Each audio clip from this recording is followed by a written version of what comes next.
Hello, beautiful light-filled souls. Trisha Barker here. I am here with a near-death experiencer, Thomas Lagomarsino, and he had a recent near-death experience due to COVID. And I am lucky to be privy to read some of his book ahead of time as he's working on it, and it is fantastic. I really like his straightforward way of telling his story, and we're going to get to the logic at the end, but welcome, Thomas. It's great to have Thank you you. here. Thanks for And having me.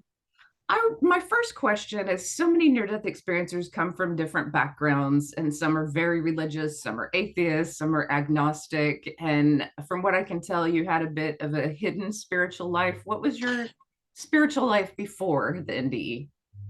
Well, yeah, I was very, again, private about it, but I was very religious. I was very spiritual.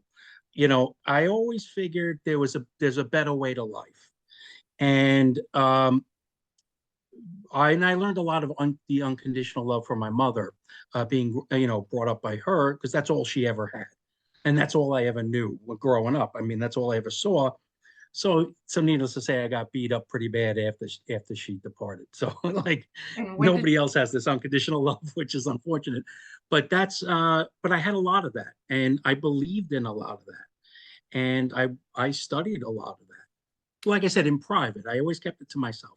and what did you study, just out of curiosity? I mean, Well, I had the Course in Miracles for 20 something years. And like it seems to be like everybody else, when you're a student of the Course in Miracles, you buy the book, you gung ho, you open the first couple of pages, and you're like, that's enough.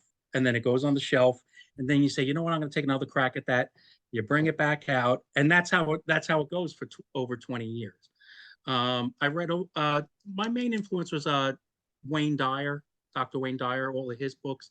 He got me into a lot of this, and he had a couple of specials on TV and that I watched, and I learned from him. yeah, he's a great one. And he really A great hit one. the pavement and got his word out in a time when it was difficult to spread the word. Yeah. Yeah, and he did it with like a sense of humor and to the point. You Yeah. know, he was And great. were you raised Catholic or were you raised Raised Catholic. Yep, Roman Catholic. yeah, interesting. All right. So the near death experience. And I'm so excited for you to break the story. I feel like a real journalist because I've got, a new one here. And I'm sure the podcasters will be contacting you, but it was recent. So tell us about your near death experience, how it happened, and I might ask you a few questions, but begin with the day. Sure, and just this happened a little over 2 years ago, back in May of 2022. And I never really talked about it. My kids never wanted to talk about it. My good friend, who's a Christian, it didn't fit the Bible narrative, so she didn't believe in it. And it just seemed like, and every time I told one of my friends, they just had that blank stare.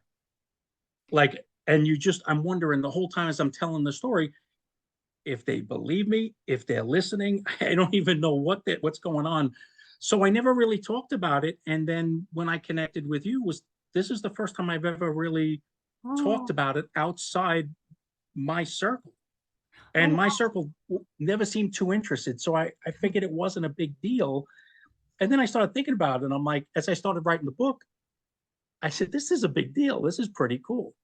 So that's why, I'm just starting to get into it. So I tested and positive for don't COVID. Yep. worry. I'm going to introduce you to lots of people at IANS Oh, and okay. people who get Okay. excited Yeah. about it. Yeah. And the more I wrote about it, like the better the story got. And I was like, okay, this is a big deal.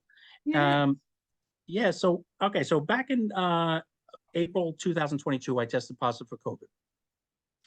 I I lasted 10 days. The last few days I was getting very high fever, so I decided to go to the hospital to get the antibody treatment. And when I got there, they said I was too late to get the antibody treatment, but they can give me an oral antiviral medicine. So I said, okay, fine. But they said, you have to stay a night. And it was right after taxis, and I'm a CPA, and I'm like, you know what? I could stay the night. I could stay 2 nights. I don't care, just to get out, get away. Nobody can call me. So I went, and I felt okay. And I thought I was feeling okay the whole time. They kept changing the mask to a bigger mask. I later found out that my oxygen was declining, but I still felt okay. But I think that was like I was being a little bit delirious. So next thing I know, three nurses run into the room. They throw me on a stretcher. They said, you're going to the ICU and going on a ventilator. And I was like, why? Because I thought I was okay, but I know I wasn't. And, you know, the guy said, is that okay? And I said, I guess. And the guy's like, no, this is not an I guess. This is a yes or no. I said, yes. But it still didn't hit me. And then as they were running me down the hall, it kind of hit me. And I said to myself, ventilator, nobody, everybody dies in a ventilator. That's what the news said. So I look over to my left shoulder and the nurse that's pushing you know, the thing. I said to her, I said, is this it for me? Like, am I done here? She starts crying. And I just laid back. I said, oh boy, you know, and then all these thoughts went through my head. And I was in the same hospital that my mother passed away in 20 years earlier, or 19 years earlier. And my last thought was, um, my mom died here. I guess I'm going to die here. And then it was black. And so I was in a coma for 32 days after that. And while I was in the coma is when I had the near-death experience. And I remember floating towards this big thing, and I remember saying it was so beautiful. And I have a couple of Thomas Kincaid paintings at home that's what it looked like. And I remember saying that this is a painting. I'm going into a painting, and I kind of floated in, and the lights, the colors, it looked like it was sunset. I was in a valley. It was all it was, the grass was all high grass and like wildflowers, and across the front was a mountain, and behind it was all these rays of light coming up from behind the mountain. And the colors were colors I've never seen before. And it was just like, it was so vivid. It was so incredible that I remember just looking up. But the first thing that hits you when you get there is like this warm feeling and just peace and total love. And that's all you feel when you go in. And I remember I was walking through the field, and I come across this desk, that a desk and a chair. It had a pad and pen on it, and it was my desk from home. So I sat down, and I knew what I was there to do. I was there to make a choice whether I wanted to come back or not. So I made a pro con list. My pro list to go back was my friends, my families, my kids, and then the cons list was about 30 things long. Like, I was done with this. I was done being here, and it was an argument that I've had with God before I got there. So it was all worked out already. And I needed to make a choice, and I did not want to come back. I absolutely did not want to come back. And one of the big things was, I didn't want to be a burden on my kids. I didn't want to be a burden on anybody. I didn't want to suffer. I had a tough life for the last, let's say, 15, 20 years. And I was tired. And being there made it all too easy. And my thing when I got there, what I sensed was, and I was in a painting. So I sensed a lot of souls off the sides of the painting. I called it off the painting. And there was just seemed like a lot of people there just waiting. Nobody said a word. I didn't hear a thing. The silence was deafening. And I remember just saying that I just didn't want to come back. And then I felt like, because I'm logical, I'm an accountant. So I put everything down. I'm like, hey, there's more there's more cons than pros. I'm not going back. And then I'm thinking, you know what? Maybe it's not, I shouldn't take it so lightly. Maybe I should really put some thought into it. So I started running towards the sides, and I was begging for help. Somebody just helped me make this decision. And nobody said a word. Nobody came out, didn't see anybody.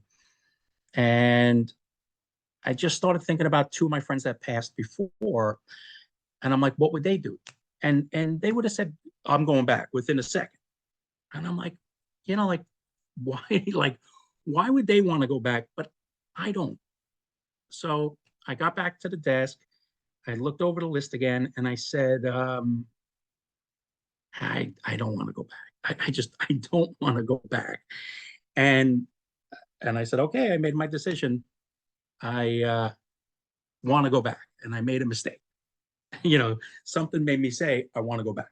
My head was saying, no way. I guess my heart wanted to go back. And then I started like, is it too late? Did I make a mistake? Can I go back? Can I change what I said? And this big giant voice said, it's not your time anyway. And that's how it ended. But, being there and feeling what that is, you don't come back the same. And you can't describe it really in words. So tell me a little bit about the shared death experience that Okay, so yeah, someone so there was over this, there. Yeah. yeah, there was a shared death experience. So I was in the coma for 32 days, and my friends were losing their minds. They were so nervous. And there was one friend in particular, Renato, who was very upset, and every day he was upset. He was upset, and his wife kept saying, he's coming back. Don't worry about it. And then he'd get upset, and then it would happen again. She'd be like, don't worry, he's coming back. And then it happened again. He's like, all right, stop saying it. He was really getting upset. He's like, you don't know that. You can't say that. It's not helping. And she said, well, I kind of know that. She said on May 8th, which was day 3 of the coma, which was, you know, um, my ex was praying for me to die that day because the 9th is my son's birthday. She didn't want to ruin his day. Like she was praying. Well, now that's why she's my ex, I guess. No, I'm just kidding. I would have agreed with her if I was there. But so she said on the 8th, which was the day 3, she said she had like a vision or a dream of me. And she said, like, you got to come back. And I said, there's no way I'm coming back. It is beautiful here. I don't want to come back. I'm done. And she said, no, you got to come back for your kids. I said, nah, my kids will be all right. And she goes, well, you got to come back for your friends. I said, nah, all my friends will survive without me. She said, why don't you come back for you so you could see and figure out what love is for yourself? Now, up until then, I had a bunch of relationships. None of them really meant anything.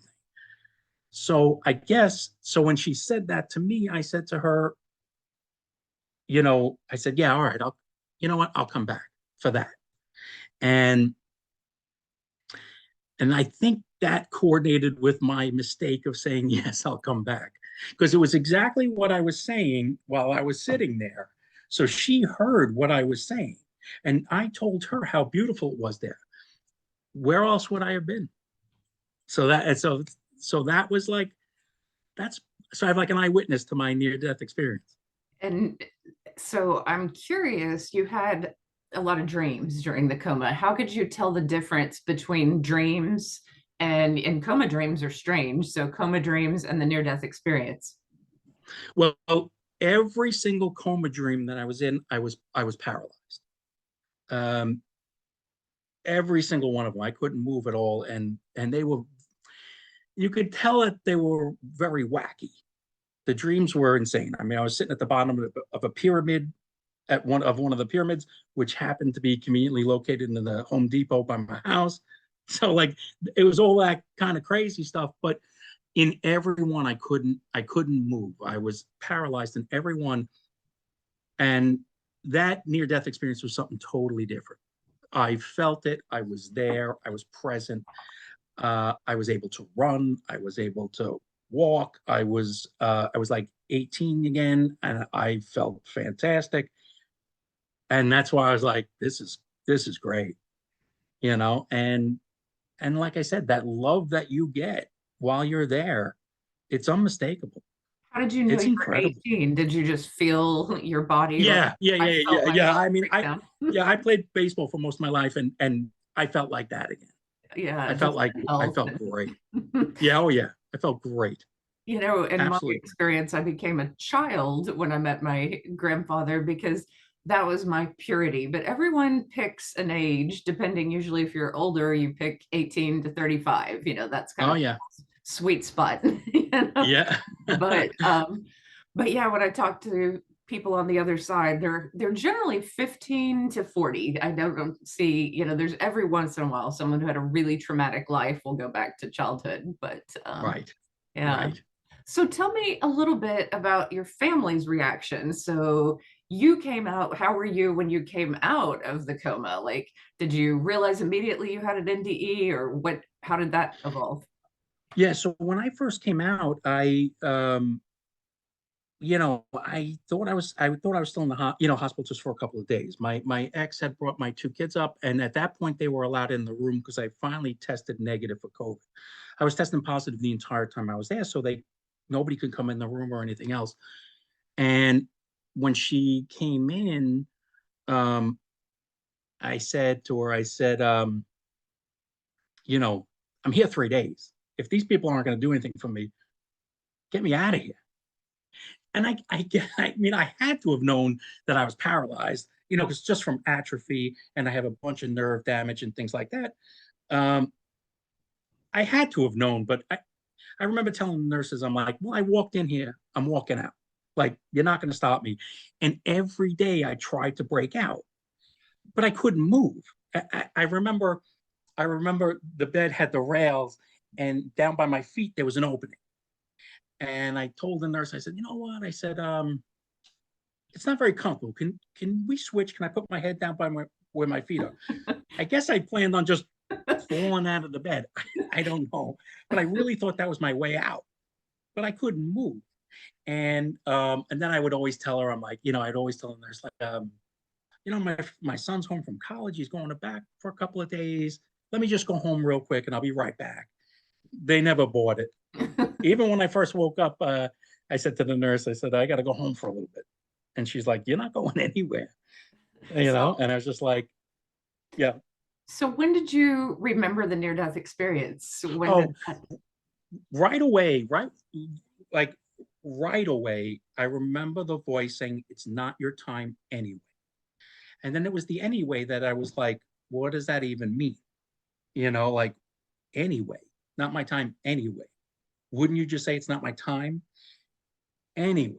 Uh, and then, like, over the next couple of days, and again, I was full of drugs and medication where, I mean, I was having some real dreams while I was awake, real situations. My daughter's sitting next to me, and I forgot where we were, but like the World Cup was going on, and it was like I was not in that hospital bed. You know what I mean? And she was sitting there, like, I was telling her all the stories and stuff, and she was like, oh, like, that I'm going crazy. But yeah, so I don't know. so you But it remembered despite the medication, so you remembered a it lot of started it. coming back. It started coming Yeah. back as I started kind of, like, I guess, sobering up, I guess you can say. It all came back. And then it was right away, then all the details were all there. And I was thinking, that was awesome. And And you, then right away, I was like, my kids were asking me about a bunch of stuff. I was telling them all about the dreams. I believed every one of them. I said 4th of July, the doctor had a trip to Cape Cod planned, and I ruined his trip, so he took me with him so he could work on me while we were away. And my kids are like, yeah, it's only June 6th, so I don't know what you're talking about, July 4th. I said, okay, maybe that one's not true, but I was definitely kidnapped. And they were cracking up. And I'm like, but that one I thought was real. That one I would have bet on. I said, it's in every newspaper. Go look it up. And they were cracking up. It didn't happen, obviously. that's interesting. But you know, people always want to know the difference between a dream and a near-death experience. And for me, it's the quality of it, you know, the love. And like you said, the colors. And it's something you'll never forget. Like you probably wrote down the dreams, but you might forget some of the dreams. You'll probably Yeah. never forget the near-death experience. Oh no, it's crystal clear. And again, it's more about the feeling than the visual. Yeah. When you're there, I mean, there's nothing wrong. And one of the strange things I found was that you didn't I remember being there and not missing my kids. Like, there was no, because there's no negative emotion there. And I didn't miss them but I remembered all the love we shared and all the experience that happened. That was, and that's how you remember people. It's not like, oh, I wish I could have. You remembered what you've done, and I remember that specifically saying that, like, that was really cool. Yeah, that's how I explain it to people too. It's like you take love with you. You don't take the pain. You don't take what people have done to you, if it's wrong. I mean, that's forgiven. Did you feel any healing there as well? Just any like emotional healing from some of the things that you didn't want to come back for, or did Yeah, I did. I mean, one of the big things is I had this really bad autoimmune disorder, and that's why I would have these arguments with God, let's say, and say, you know, when that autoimmune is under control, it's okay, but there's still a general overall weakness and muscle weakness and things. But when it's bad, it's really bad. So um, when I came back, there was no symptoms Hmm, for at least a year and a half. wow. None. It was gone. When I came back, but you come back so different. Like, I mean, 32 days in a coma, 5% chance of living. What's going to bother you? Like what can you throw at me now that I'm actually going to get upset over? You know, and that's how you come back. So all of those things that were on the con list really don't matter. And what I learned was, I was going to make that decision for my kids. Like, they don't want me back because they don't want to take care of me. Now, that wasn't the case at all. So, I making that decision for them was going to be selfish. I mean, and I'll be honest. I mean, going through that list, it really is. You see, like, you're already there, and it's the easy way out. It seemed like harder to even come back. I could just stay. It's better, and I'm done with there. So it's okay to stay. A lot of You people know. a lot of people feel that way, and my heart goes out to them. And they listen to near death experiences, I think, for that reason to live. And this is Suicide Prevention Month. And I do want to just put that out there that there is more magic in life after a near death experience. They're in the simple things. And I'm sure if you experienced any of that, like looking at a bird outside your window or just reading a book or really just enjoying certain things. It took me a while to get there. When I first came back, again, I was complete atrophy. I couldn't move. I couldn't do anything. Um, and usually, like I said, I'm a CPA and I have everything lined up pretty well. Coming back, it was like, I had a hard time because it was like, why did I survive? Like, when so many people didn't, how did I heal so quickly? I came back better at a 5% chance of living. They put a trach in with 3 days left. They thought, like, there was really no hope the whole time. Like, and it was like, okay, so then why, when my eyes opened, I didn't need oxygen. I didn't need, there was nothing in my lungs other than the complete atrophy that I just had to work at building back up and walking again and things like that. Um, it was confusing, and it was hard to reconcile. And on the flip side, it was like everybody thinks, oh, you're gonna wake up every day and go, hey, it's an extra day I never had. It's a little bit of that, but the other side is, you know, wow, I would have missed all of this. Like, I shouldn't be here.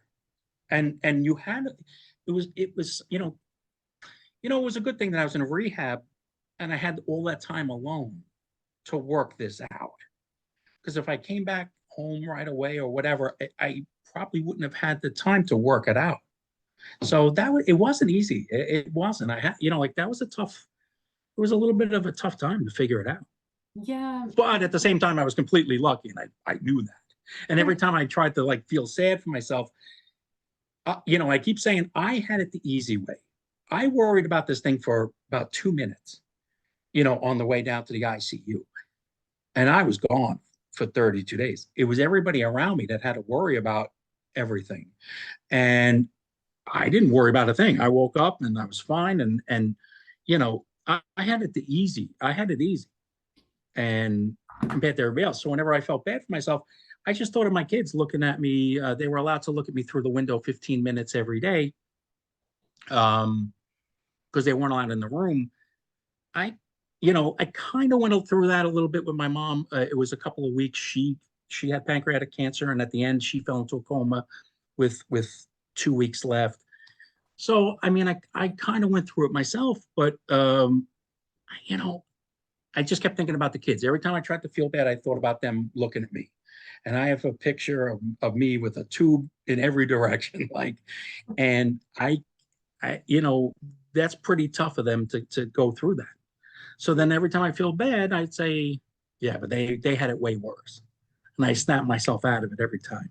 So one of the things I'm curious about, and I haven't read this part of your book, I read the near death experience part, but I'm looking forward to this part. You kind of tear it apart with logic, to prove to people who are skeptical in some ways, and really, just to break down some of these concepts. And it's called Our Choices. So the second part of your book, I wonder if you could break down some of those concepts for the listeners. Okay, so what I did was, the one thing that bothered me the whole time, and it still does, is why didn't I want to come back when everybody else would probably say yes right away? Like, what's my problem? Like, what's going on, and what can I change to say yes if this happens again tomorrow? Like, so I started tearing everything down, trying to figure it out, and I kind of just I kind of just started with what I brought back with me. And like I said, the Course of Miracles, I've been reading for 20 years. It's a tough book. It doesn't make it's hard concepts to take in, but when you go and come back, all of it makes sense. And then you kind of get hung up in the side of you know, a lot of this isn't real. And you can get stuck there too. You'd be like, okay, well, this isn't real, this isn't real, But um, so so I came back and I said, okay, what did I learn? And I said, okay, let's start with the basics.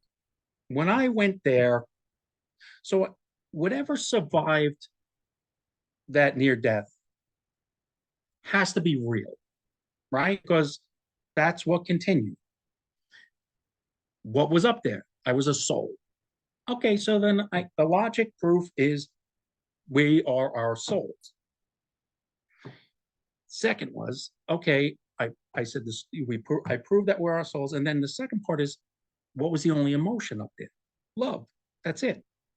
Okay, so if love was the only emotion up there, that has to be the only real emotion. Okay, so love is the only real emotion, and we are our souls.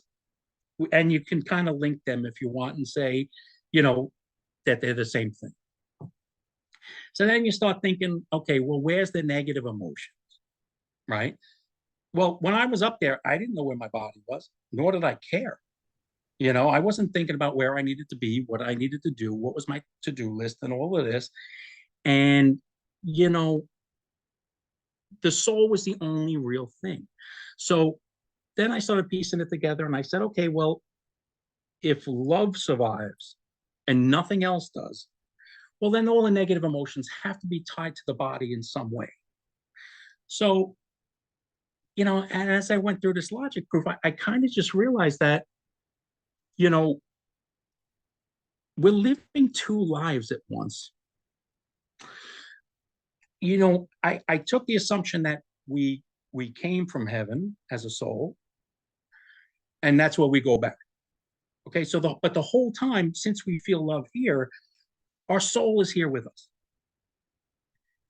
And the negative emotions are in our bodies or the physical realm. And there's two different sides. And we all want to live on that spiritual side. We all want to be loving, be loved, be cared for. That's all we want. And the material world just messes it up completely. You can go out every day and say, you know what? I'm going to be the best spiritual person there is. I am going to give love to everybody. and you walk out, and 15 minutes later, you're like, forget it, it's over. I'm just going to get through the day, and that's how it works. But what I'm trying to accomplish with this book is you can be a loving spiritual person and hate somebody at the same time, and it's okay. We always have this guilt. And one of the easy explanations that I have is you go to church, you're all filled up with love, hope, faith, and you leave, you feel great, and then some guy just cuts you off in the parking lot. Now you want to kill him, and instantly it's over, it's gone. But if you know that there's two sides and you're balancing these two sides, it's almost like, as long as you know there's two sides, as long as you lean towards the spiritual side, it's okay to take care of business in the material world. You got to get through this. I mean, no matter how spiritual you are, you can't sit at home and be spiritual every day. It doesn't work. Part of the integration with near-death experiences, like you just had yours, and I think people are integrating a lot quicker. But I think part of it is sometimes I think I have 2 feet in the spiritual world, so much so Yes. that I have to like bring myself back, to the physical. Or somebody will bring you back. Somebody will try to bring you back for you. There's no question about that. There's no shortage of that. But it really is. And the only way I can describe it is the yin yang, and the two halves. And if you study that, it's not a hard division. Sometimes there's more white, sometimes there's more black. It depends on the situation, and it's all like flowing. But in every black part is the white part, and in every white part is the black part. And there's always these two separate parts coming together. But the point is that there's two parts. There's always two parts. And if you believe in the Course of Miracles, they say like nothing's real. Nothing in the material world is real at all. Like this computer's not real. None of this is real.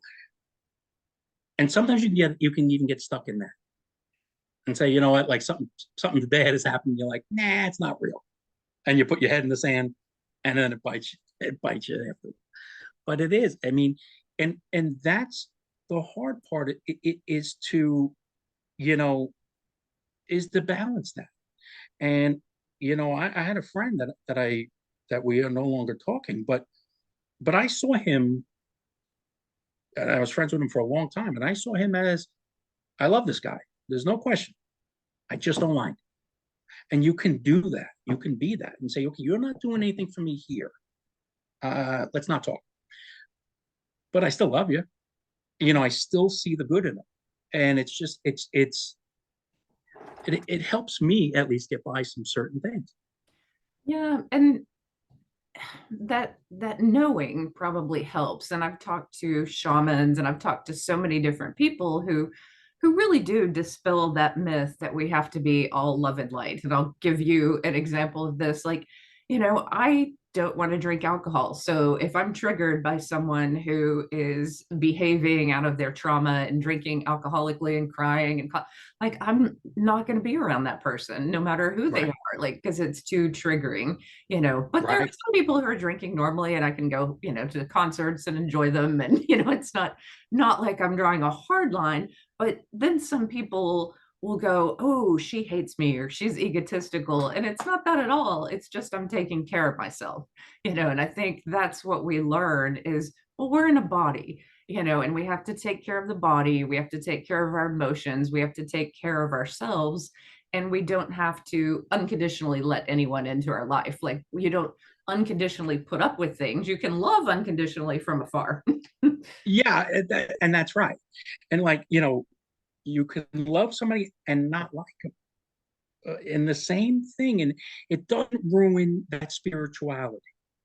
Yeah. And then, if you want to make it really easy, is I love this guy. I want to love this guy. He's ruining it for me for being a jerk. You know what I mean?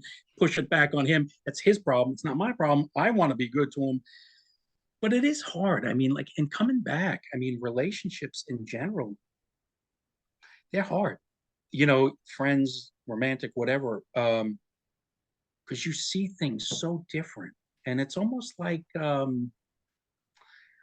mean, like I said, like you said, I'm just new at this, but I- I'm having a hard time kind of getting along with people because it's like, and I hate to say that, but I'm not, not really, but it's just, Do it's like, you I don't fit in. do you see too much? Sometimes your sight opens up and Well, you're more sensitive and okay. you pick up on Yeah. things. Yeah. Going into the coma, I was what they call a sucker. Everybody took advantage all the time. And I was even just okay with it at that point. When I came out, I had this superpower. I could see right through people's intention. That's why me and my friend are no longer friends. Like he wasn't a friend. But I made every excuse for him. And we were friends for 45 years. So I'm not, and I'm so loyal. I'm not about to give up on that. But when I came out, I'm like, yeah, I don't have time for one-way relationships. I gotta work on me. I got all this rehab. I have to get back to work. I got to do all this stuff. Yeah, I'm having like, it's different. It's really different. And I'm having a really hard time figuring it out. Well, part of what I'm learning, and this is kind of jumping to the present, and this is 25 years after my near death experience, I'm learning, even though I can have all these insights, I can read people, I try to do it just in readings or just when someone asks, like I Yeah. really try to ground and just not rely on my intuition and rely on my senses and say nice things and try not to be too far ahead in the future. Because when you get insights that are way ahead in the future, it is jarring to the present moment, especially if you start behaving that way. People don't understand. Like No. they might not know where you're coming from because you're like, light years out there. And Right. so, whatever it is that you're picking up on, your new sensitivities, it's okay to keep them to yourself, but it's Oh okay. yeah, no, that's Yeah, true. it's okay to have them, and it's okay to have those boundaries. It's just a new, you're gonna spiritual awakening opens up a new group of people. I mean, you're gonna Yeah. meet so many people from telling your story who are gonna understand you. Well, that's the thing. It's it really is like the not fitting in. And Um, but my whole life I never did for myself. I always did for others first. yeah. This was like a smack in the face where, you know, it's almost like I'm selfish now, but I'm not. But I am choosing me first because I got a lot to do. Like you like I know with you is the same thing. It's like you come back with a calling. It's almost like he sent you back for a purpose. Now don't waste it. Now get your act together. And it's like, you know, and I don't know what that purpose is for me, but maybe it's the book or whatever, but I have things to accomplish. And nonsense is no longer accepted because I don't have time for it. And I'll So get back to the nonsense after, but I don't have time for it now. so a little bit more like the chosen part, you also have a religious part of the book. Yeah. What's your perspective on that, or the spiritual part? Well, that part is, again, you know, I was sent back for a reason. And a lot of my life, like I said, I had a tough 15, 20 years. And it, he didn't forget about me, is the way I saw it. But after all of that, it was like you always kind of like you never know. You don't know who likes you or whatever. After all of that, he didn't forget. And he had me up there and he felt he wanted to send me back for something. And he remembered who I was. You know Mm, what I mean? And it was like, so I wanted to, write a little bit of something, just kind of, you know, to help people find him again, God, because I think I owe it to him to say something like that. And, a lot of people don't understand that part of it either. He's always there, but free will cuts you off from him. He's like a parent that's like, okay, do your thing, but I'm here. You know what I well, mean? I'll let you right. fall off the bike, but I'm here. So what do you you know. say to the people who say there's no free will, that we are just like programmed in a sense? What do you say to those people? I do think, see, so like the middle part of the book kind of works up to that, that we are programmed through our material life. I mean, we it's based all like on survival and getting ahead and all these things. But we pick up on every clue as we grow up, and that's the ego, and that's what stores all of these things. And that's the ego is what's really fighting you from your spirituality. It's like, you want to go out and be loving, then the ego is like, you know, that guy has more than you. Go do something about it. And it trips you up. And that's a big part of the Course of Miracles too, is, they see the ego as you know, the way they put it is, it's it's vicious at worst and suspicious at best.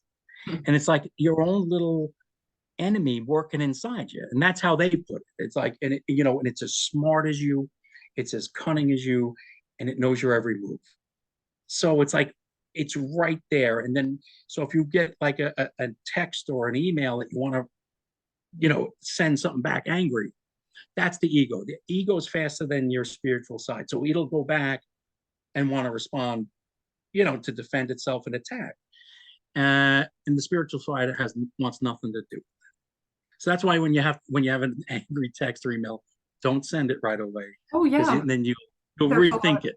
there's a lot of brain science to that. You need 15-20 minutes to go calm down. So I tell my Oh, students to do this, walk around the block, I yes, go to Walgreens because I like to shop for just sparkling water and lipstick and just random things. By the time I get all the things that distract me, and I get in the car and think about it, sometimes I say nothing and it really let it go. And that's the part that shocks me, is I call it sometimes just sitting on the steps outside. I'll just sit on the steps until I'm no longer angry. And maybe I have to bring it up later, or maybe it has to be worked out. But sometimes it was nothing and it's just a trigger. And I think we definitely have to work on our triggers, but we have to pick people who care enough that they trigger us, you know? yes, that's correct. Yeah, you can't give the power to everybody. You give the power to certain few. But they say 45 seconds. An emotion lasts 45 seconds. Anything past that is a choice. So, it's that, like, again, when you have a near-death experience and you think you shouldn't be here, you get the angry text. You're, like I said, the instinct is to write back something really bad. If you were to walk away for a minute and come back, and you had that near-death experience, and you realize, okay, well, it won't matter when I go back, because I've been there and I didn't care about anything. There Mhm. was no negative. I didn't care. I didn't hold a grudge when I left. There was none of that. Nothing. So when you come back, it's like, why would I be angry at that? I don't care about that. It's his opinion. And like they say, everybody's opinion of you is none of your business. And And it's it's better not to know. and it is survival sometimes. Like here, you think, It oh, is. that's an attack on my life or my job or my It is. livelihood. And so you want to fight. That's right.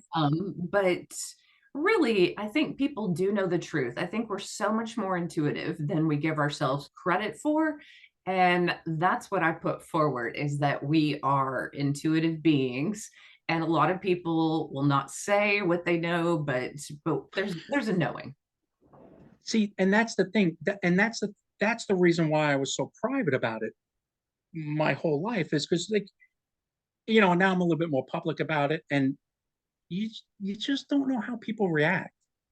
And when you stop caring, it's great. When you stop caring, you think I'm a freak for going to church. Okay, that's fine. Yeah. I'm okay with it. You're not. I don't. I'm not taking you to church. I'm not dragging you in with me. So what do you care? I'm going. What do you care? What do you care what I believe? I'm not forcing it on you. I'm going to write this book to kind of give everybody what I think, and you take it or leave it. Yeah. It doesn't matter. But at the end of the day, we're all here to help each other. And, and again, we're not far, because we have this spirit side. We are not far from feeling good every day. We're not. Yeah. We just need some cooperation from the outside. And one thing I've learned to do, and this is important, when I see my mood going down, I notice the thoughts I'm thinking, and I don't try to think super positive thoughts. I just think better Okay. thoughts. Like, okay, Okay. let's think some better thoughts for yourself, Trisha. Let's start moving up that ladder of positivity. And if you can just reach for something a little bit better, possibilities do exist. This is not a limited environment. And just because you haven't experienced something before doesn't mean you can't experience it in the future, when you start Right. remembering that, and then just kind of getting into the daydreaming. And daydreaming is a very good thing to do because that's manifestation, and to some degree Yeah. it's at least putting Yeah. yourself in that flow of positivity and that flow of potential. That That's right. I also totally believe in what I do, which is theta healing, which clears genetic programs. It makes so much sense to me that our ancestors went through so much. Of course, we hold programs. That's why we have some of their diseases. They Of hold course. this in our DNA, and I think it can be released. And and I'll ask you, do you believe in, past lives? I didn't at first, but I've done regressions, and I definitely think we either take a lot of that consciousness back with us, or we have been here before. Um, yeah, and Yeah. then I mean, core programming. yeah. Yeah. I mean, I don't know how I feel about, reincarnation, but we definitely carnated once. So why wouldn't we? Why wouldn't that be a possibility? I try to explain. I have one friend that'll listen to me no matter what crazy nonsense that comes out. And I say, and I said, you know, I said, let me just give you an example. Let's say you lived in, let's say you're up in heaven for eternity, and everybody loves everybody, and there's no drama, there's nothing negative. That's got to get really boring. So you get a couple of your angel friends and say, you know what, let's take a trip. It's no different than saying, you know what, you get in a couple of your friends and say, let's go out to Death Valley for 2 months, and we'll live in the middle of the 130-degree heat. That sounds crazy, but it's like, well, what, we can survive it. We're good. Yeah. And I think that's what that is. It's like you get, because as you know, if you regressed anybody, it's, who your mother was and your friend was, and they play different roles each time they come back. But I think that's what like this is. We're just laying around in heaven going, yeah, all right, this is boring. Let's go down. How bad could it be? And we get here, we're like, we want to go back. But the one the Why, one curious thing that like, I understand the boredom, and this is the question I get from other people. Why do we do it? To push society forward, some to try to remember more. No one else is going to do it. Like my father over there, I've asked him, he wants to reincarnate, and he's like, well, not everybody wants to do what I want to do. right. And so, there's a need for certain roles that are sometimes pretty difficult. Oh yeah. Oh no, absolutely. Yeah. Absolutely.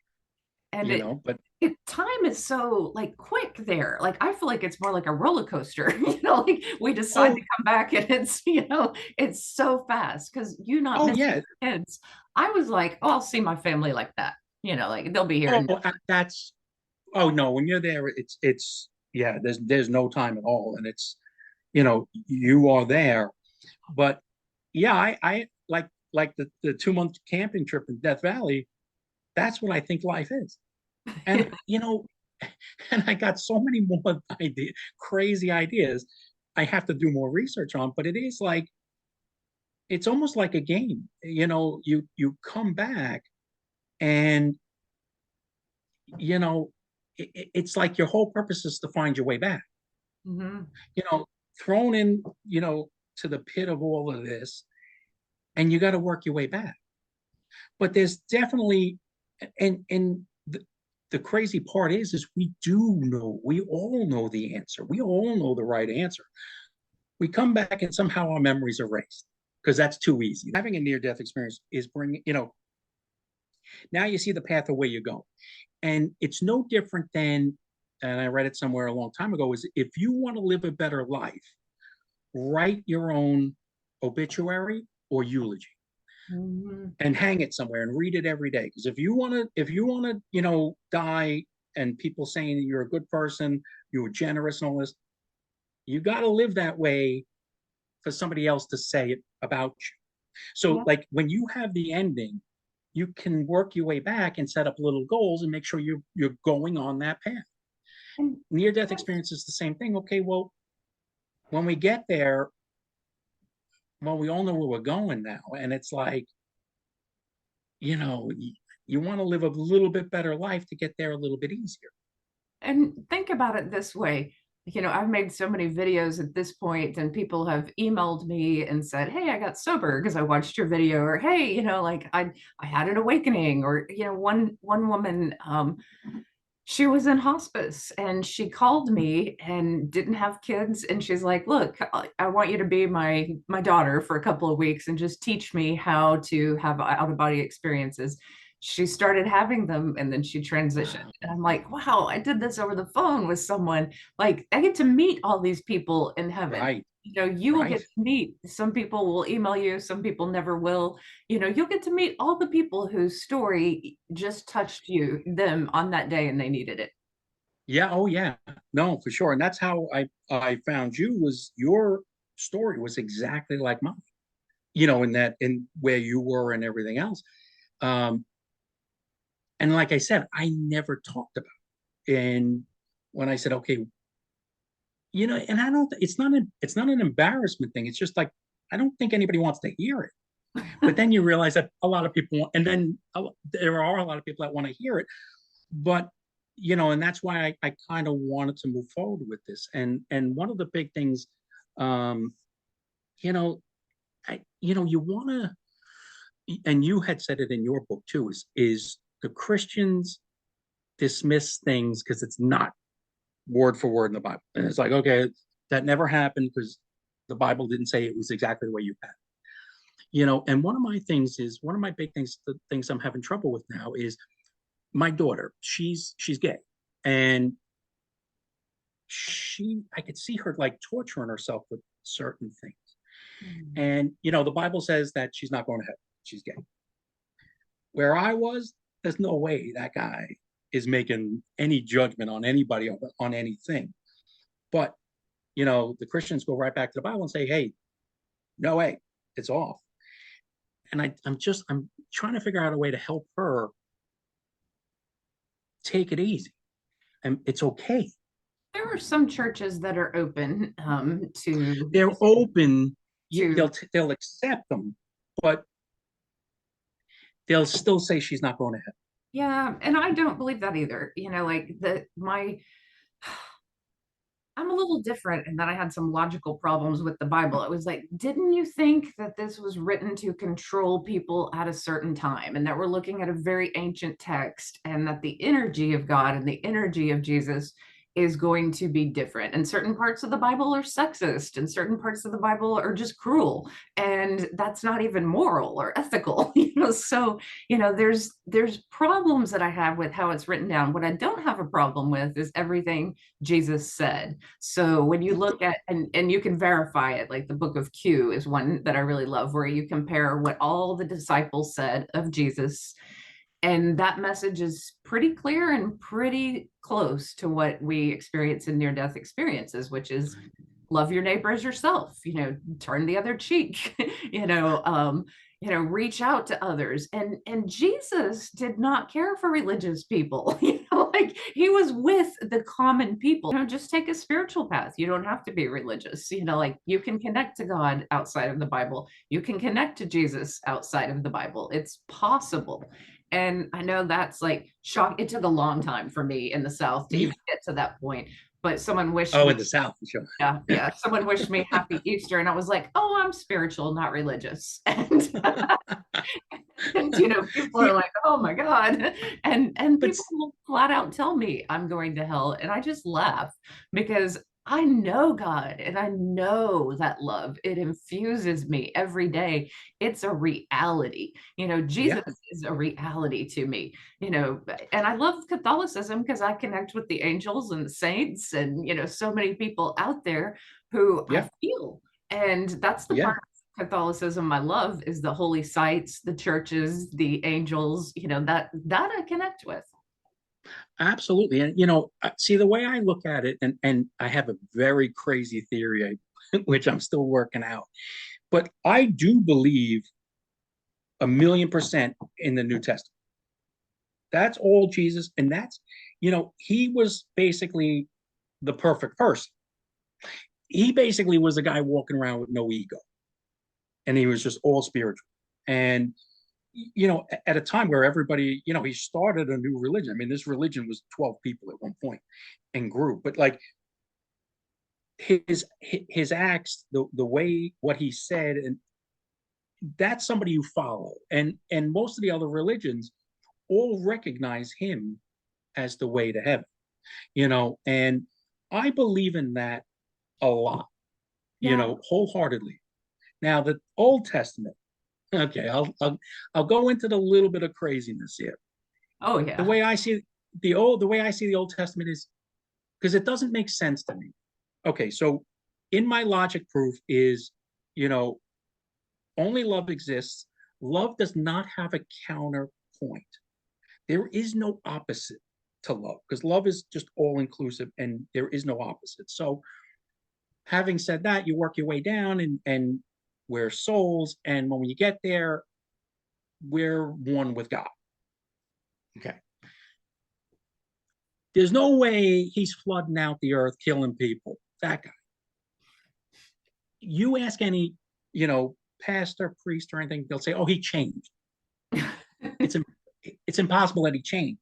There's no such thing as God's like, oh, he wakes up one day and says, "You know what? I'm going to be a good guy for that." That doesn't work like that. That's not what that is. There is no opposite. He can't change. He's only what he could be, and that's love all the Well, way through. here's the way I see it.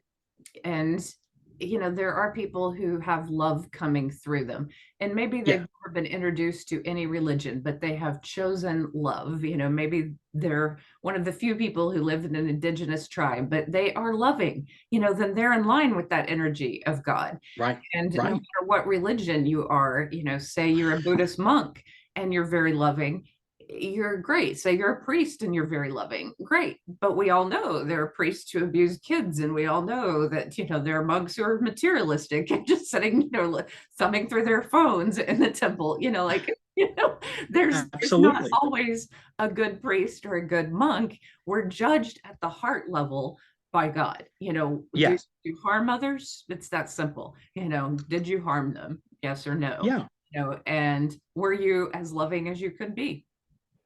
And and I always bring that back to Charlie Brown.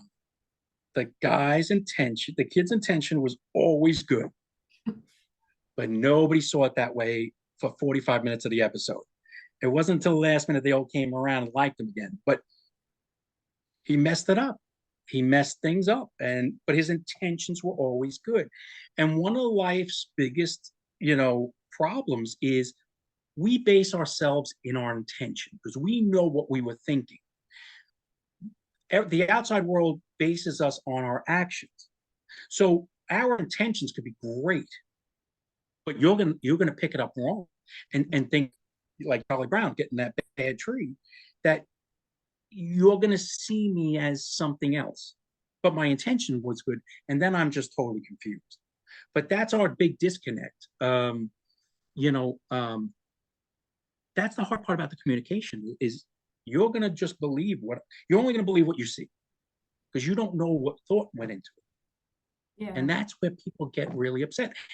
And a lot of times, people don't understand me.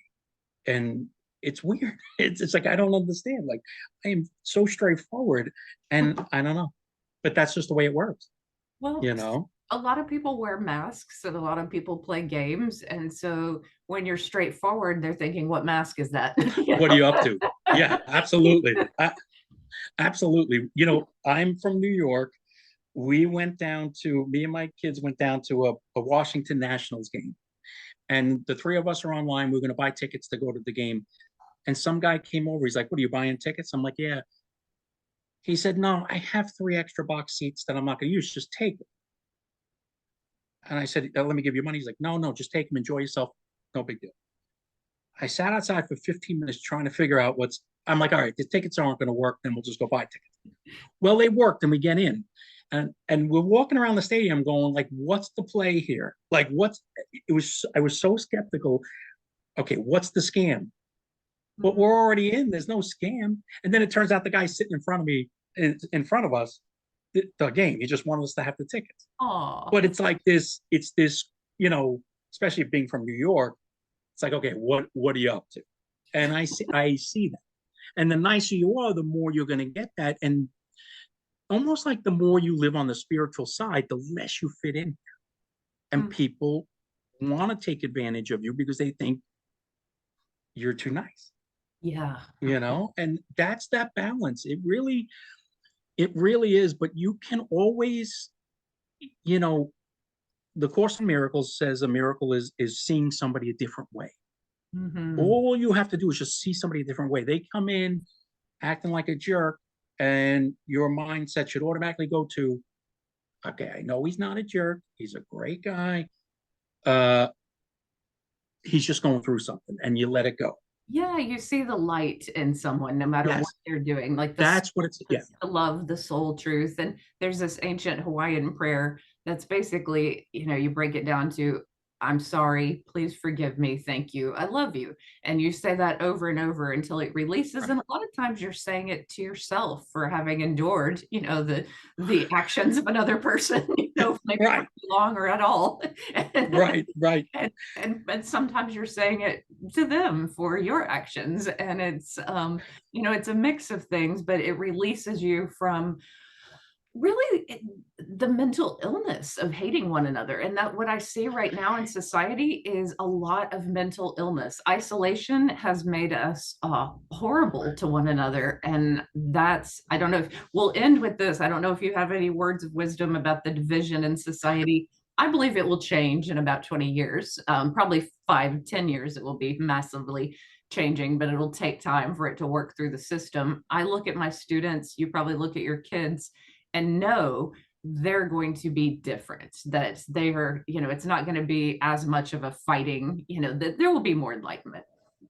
I hope so. I mean, when I look at my kids, they're 21, and she's going to be 23 next week, but um they are different. They see the world different. They don't see color, they don't see anything like that, so they have a very good foundation to make it better.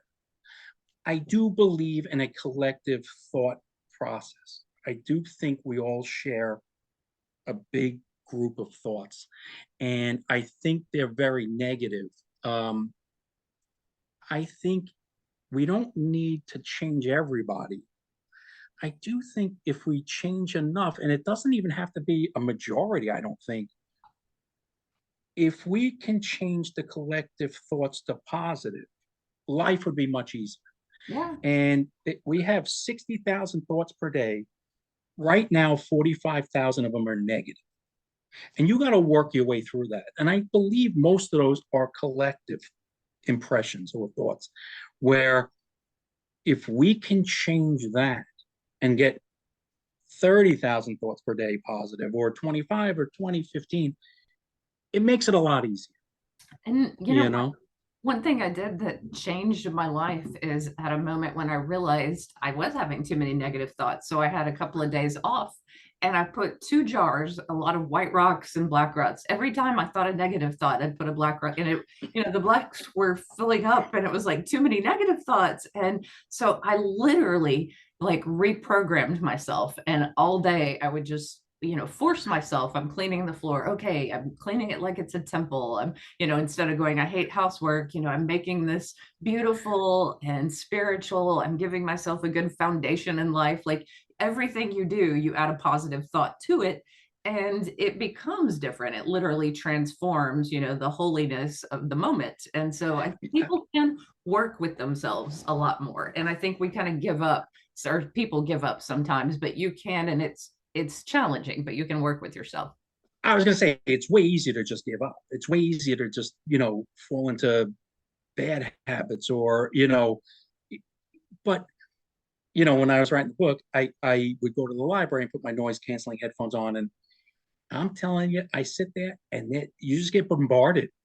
And there is, you can train your brain to just ignore them before they get to you. But they just come in and I'm like, no, I'm not entertaining that. Nope, nope, nope. And I just kept hitting them away like, I'm trying to concentrate. Just leave me alone. Go away.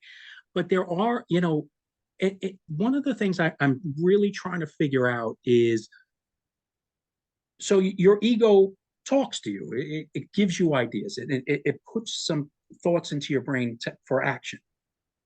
And so does your spirit side, and that's the Holy Spirit, they say in Course in Miracles. It's there to guide you. This side, the ego, is to keep you on earth path. And what I'm trying to really figure out is what voice goes to what. Can you tell the difference? And the reality is it's the same voice because you hear it both in your voice. But if it's in a loving fashion, it's from the spirit side. And there's been a lot of times I'm sitting here going, I was writing a book. I'm like, yeah, that's a great idea. Like, it just comes in. It's like, that's brilliant. I never thought of that. And if you can tell the difference, you'll be way ahead of the game. But I just think, one of the final chapters there is just be kind to yourself. Give yourself a break. Nobody is perfect. Nobody. I say that I'm not perfect, and I don't ever hold me to that standard. It's never going to happen. And if you even try to be perfect, you're just torturing yourself and making your life 10 times harder than it needs to. Give yourself a break. Forget what other people are saying about you. Just let it go. And you know who you are. And that's where it starts, is you have to know who you are. And one of the craziest things is like, and I know a lot of people can't say this, is like, I love myself. And I mean that. That's not an ego thing. That's nothing other than I break it down to, I love the way I treat people. I love the respect for people. I love listening to people's story before I judge anything. I I love how I do it. Again, that's my intention. So when people see it the wrong way, but I can say I love what I'm trying to do. And I love myself for that. I'm proud of myself. And a lot of people can't say that, Yeah. and that's sad because you have to know who you are to Yeah. even have a chance to go out there. And what you were saying is love in action. You love the things you do that are loving. And I Yeah. think that's beautiful. And everyone can start there. When people are down, I Yes. tell them you can start anywhere and just do loving, kind things for yourself, if nothing else, and then for others. And just start there with kindness. If love is too far of a jump, be kind. Like you said, like the baby steps into it. Yeah. And the Course of Miracles says, like, see, they use the wrong terminology, I think, and that's what makes it very confusing. So like forgiveness, the way they say forgiveness, it's not, the forgiveness is not the right word. Compassion, if you replace forgiveness with the word compassion in the Course of Miracles, it makes a lot more sense. Because what it's saying is, they say like to forgive somebody, but it's not like they wronged you and you have the higher ground and you're being merciful. That's not what that is. It's when somebody comes at you in a bad way, you still see them for the good that they are, and you dismiss the bad parts that they're bringing at that moment.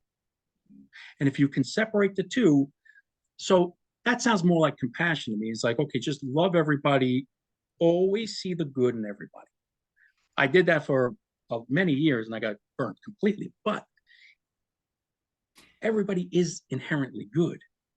But you're learning to protect yourself and how much you can Well, endure. I don't know about Yeah, that. I yeah. wish that was true. I don't think I Well, can ever learn. I don't think I can ever learn that. And that was like I was trying to change. I had a bad marriage, and I was trying to help my kids, and I would study all these relationships. And the reality is, like, you're never going to change anybody. mhm. I can't. They're always going to be who they're going to be, and they have to go through what they have to go through. So any final words to people who maybe are feeling like that long list that you had of not to be here, and anyone who is just really down and doesn't want to be here since this is Suicidal Awareness Month? What are your thoughts for people? The only thing there is that none of it's real. Take yourself back in high school. You get a bad haircut, you're crying for a week. Nobody remembers, nobody cares what your hair looked like. It was so important to be part of this in crowd or whatever back then, and that's all it was, like, intense, back then. Then you graduate, you're like, I don't even like those people. Like, oh, I'm out of here. Like, what's the point? But you know, those bad times are temporary and they're not real. When you go to heaven, they don't go with you. Yeah. They're nowhere. They're left behind. It doesn't matter. Like, I wish they could just feel what we felt going up there and know that there's so much more here. But that's what I want to, that's really the point of my book is I'm trying to bring heaven down to earth so you can at least feel it. And I think the only way to get that done is to, and the last chapter of the book is like, find your lighthouse, be the lighthouse. Find what makes, find out what your purpose is. That's a first step. That's a big one. Find your purpose, live by your purpose. And that's what I like Course in Miracles, because there's no specific religious tie to it. It's a mentality thing. And you could be better at your religion if you learn through the Course in Miracles. So, but if you can find what makes you happy, or find your God, find your lighthouse, find what it is that you love, and there's a thing to it. That's part one. Part two of that is you got to be the lighthouse for somebody else. Mm-hmm. You got to do for other people. And it could be a simple smile. You can make somebody laugh. You could, if somebody's down, because there's a lot of times where somebody is going to go and end it for themselves. And somebody just comes and buys them a cup of coffee, or has lunch with them, or talks to them, and they change their mind. Mm-hmm. It can be, find the people that are good to you. Find the people that love you the most. Stick with them. They Yes. won't let you down in life. Find that. There's a lot of people that will help. Reach out to new people, even acquaintances who have that good Yes, energy. That's what I tell people, that, get help, commit to your healing. It's a long journey, but as Joe Dispenza says, it's worth it. So what if you spent 4 years on your healing journey and then you're healed? Like, what were you going to do those 4 years anyway? Be sick. So exactly, exactly. commit to your healing. Take the stigma out of mental health issues, addiction issues. Like, just go toward the light of your own healing is what I tell people. And that's different for each person, but you know what it is. So you walk in the direction of God, and we are walking each other home. I mean, that's what we're doing, is we are reminding That's each right. other that we're going there, and it's beautiful, and let's have some fun along the way. Let's have some laughs. Let's make this place a little better for all the young people Abs- that we are leaving that's that's behind. And yeah. no, that's absolutely true. And like I said with my daughter, like she's torturing herself, and the reality is that everybody says, "Do I care that she's gay?" I could care less. If you could find happiness and love in some other thing, it doesn't matter what it is. It doesn't matter. If you're a dog person and never want to get married, you love your dog. Who cares? Like, that's your thing. It's your life. You Yeah, figure it out. yeah, And once you figure that out, build on that, and just help everybody out. That's the bottom line. Just help, yeah. Well, because thank you. I mean, That's a beautiful message. And thank you for sharing. And for those of you who have made it to the end, I'm going to have Thomas's contact information below. And as always, you can join my spiritual community. We meditate, I do healings. I love it. And you can book appointments with me. And you can certainly reach out to Thomas for more of your questions. But thank you so much, Thomas. thank you so much for having me. That was great.